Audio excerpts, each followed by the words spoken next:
என் பேர் வந்து யுவகிருஷ்ணன். என் roll number 1612321. இப்போ நம்ம பார்க்க போகிறது வந்து டெஸ்ட்ரக்டிவ் டெஸ்ட். அதாவது டெஸ்ட்ரக்டிவ் டெஸ்ட்னா என்னன்னா, டெஸ்ட்ரக்டிவ் டெஸ்ட்னா என்ன அப்படின்னா, நம்ம யூஸ் பண்ணுற காம்போனன்ட் அல்லது ஸ்பெசிமன் அது வந்து பிரேக் ஆயிரும், அதாவது டெஸ்ட்ரக்ட் ஆயிரும். அதாவது காண்ட் ரீயூஸ், திருப்பி ரீயூஸ் பண்ண முடியாது. அது பேர் தான் டெஸ்ட்ரக்டிவ் டெஸ்ட். இப்போ டெஸ்ட்ரக்டிவ் டெஸ்ட்டில் நிறைய எக்ஸாம்பிள்ஸ் இருக்குது. இப்போ அதில் ஒரு எக்ஸாம்பிள் பார்த்தோன்னா டென்சைல் டெஸ்ட்டு. டென்சைல் டெஸ்ட்னா என்ன அப்படின்னா, நம்ம அதே ஒரு ஸ்பெசிமனில் தான் ஒரு டென்சைல் ஃபோர்ஸ் கொடுப்போம். ஸோ அந்த மெட்டீரியல் வந்து பிரேக் ஆயிரும். அதை பற்றி படிக்கிறது தான் டென்சைல் டெஸ்ட்டு.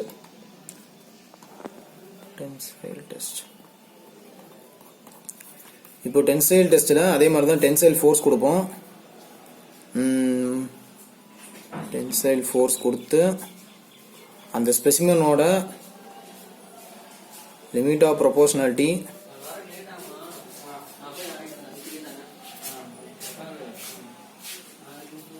ஈல்டு பாயிண்ட்டு,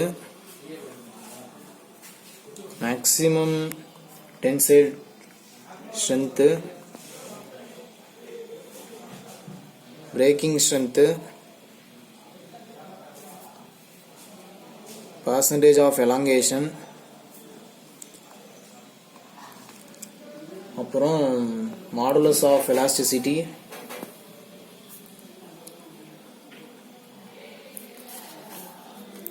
அப்புறம் percentage of reduction in area.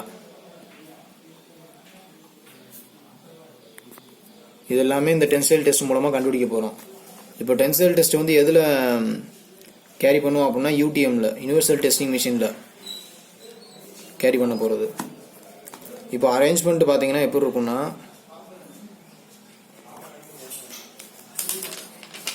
இப்போ வந்து அந்த டெஸ்ட் பீஸை பார்ப்போம். அந்த டெஸ்ட் பீஸ் வந்து எப்படி இருக்கும் அப்படின்னா,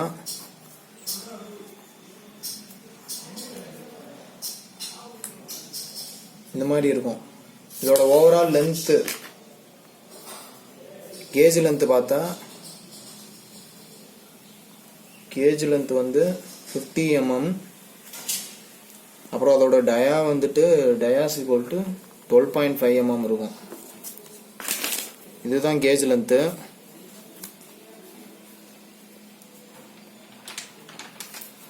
ஓவரால் லென்த்து,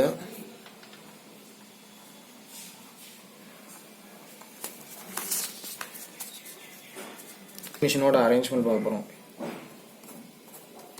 அந்த மிஷின் வந்து எப்படி இருக்கும் அப்படின்னா, கீழே ஒரு கிரிப்பு, அந்த ஸ்பெசிமனை பிடிக்கிறதுக்கு ஒரு கிரிப்பு, மேலே ஒரு மூவபிள் கிராஸ் ஹெட்டு.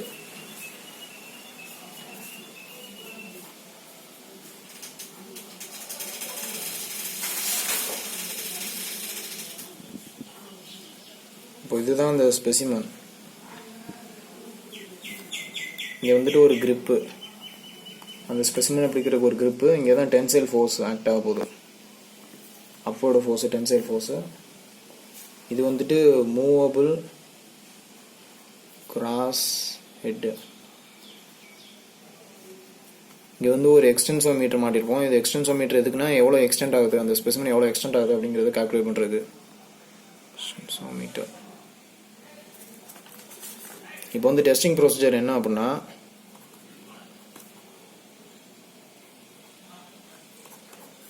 டெஸ்டிங் ப்ரொசீஜர்னு பார்த்தா, இப்போ அந்த ஸ்பெசிமனை வந்துட்டு இங்கே மாட்டியாச்சு, இந்த கிரிப்புக்கும் இந்த கிராஸ் ஹெட்டுக்கும் இடையில மாட்டியாச்சு. இப்போ டென்சைல் ஃபோர்ஸ் வந்து இந்த மூவபிள் கிராஸ் ஹெட்டை வந்து அப்போடு மேலே ஒரு ஃபோர்ஸ் கொடுத்து, டென்சைல் ஃபோர்ஸ் கொடுத்து மேலே இழுக்கிறோம். ஸோ இந்த மெட்டீரியல் வந்து பிரேக் ஆகுது அந்த இடத்துல. ஸோ அந்த பிரேக் ஆக மெட்டீரியலை வச்சு ஸ்ட்ரெஸ்ஸு ஸ்ட்ரெயின் கர்வ் வரைகிறோம். அது வந்து எந்த மாதிரி கிடைக்குது அப்படின்னா, இந்த மாதிரி கிடைக்குது. ஸ்ட்ரெயின், ஸ்ட்ரெஸ், இது வந்து எலாஸ்டிக் லிமிட்டு, இது வந்து yield strength, இது வரைக்கும் பிளாஸ்டிக் லிமிட்டு. இது வந்து அல்டிமேட் டென்சைல் ஸ்ட்ரென்த்து. அதுக்கப்புறம் ஃப்ராக்சர், இங்கே ரொக்குலர் ஃப்ராக்சர், அதுக்கப்புறம் பிரேக்கிங். ஸோ இதான் ஸ்ட்ரெஸ் ஸ்ட்ரெயின் கர்வ். இதில் வந்து ஃபார்முலா நிறையா இருக்குது. அது என்னென்னா, வந்து elastic stress = elastic load divided by original area. அதுக்கப்புறம் ஸ்ட்ரெயின் வந்து change in length divided by area. அப்புறம் வந்து yield stress, yield load divided by area. அப்புறம் வந்துட்டு அல்டிமேட் ஸ்ட்ரெஸ்ஸு,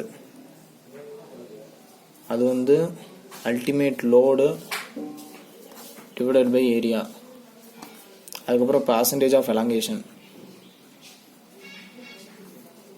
அது வந்து final length minus original length divided by original length into 100. இது வந்து பர்சன்டேஜ் ஆஃப் எலாங்கேஷன். அதுக்கப்புறம் percentage of reduction in area. Percentage of reduction in area அப்படின்னா original area minus final area divided by original area. இது வந்து percentage of reduction in area. அதுக்கப்புறம் வந்துட்டு Young's modulus is equal to sigma divided by strain. அதுக்கப்புறம் breaking stress வந்துட்டு breaking load divided by final area. அதுக்கப்புறம் modulus of toughness,